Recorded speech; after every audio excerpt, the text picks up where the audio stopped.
सोलापुरातील painter चौक हा चौक देशाच्या स्वातंत्र्यपूर्वीपासून आहे।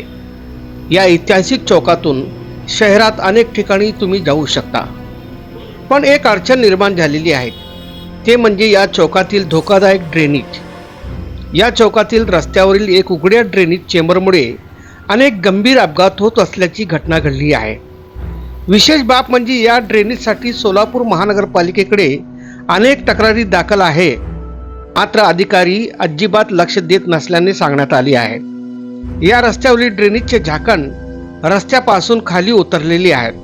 रात्री दुचाकी सवाराला किंवा येण्या जाणा लोकांना अंदाज न आल्यामुळे अपघात होत असतात।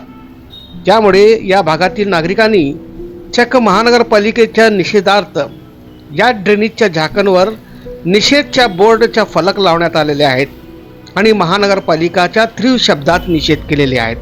हा ड्रेनेजचा चेंबर गेल्या 6 महिन्यापासून हा उघडा पडलेले आहेत। येण्या जाण्याच्या लोकांना याचा मोठा त्रास निर्माण झालेले आहेत। कदाचित मोठा अपघातही होऊ शकतो, परंतु महानगरपालिका याकडे अजिबात लक्ष देत नसल्यामुळे स्मार्ट सिटीच्या अंतर्गत झालेल्या कामाचा निषेध म्हणून या भागातील नागरिकांनी हा फलक लावण्यात आलेले आहेत।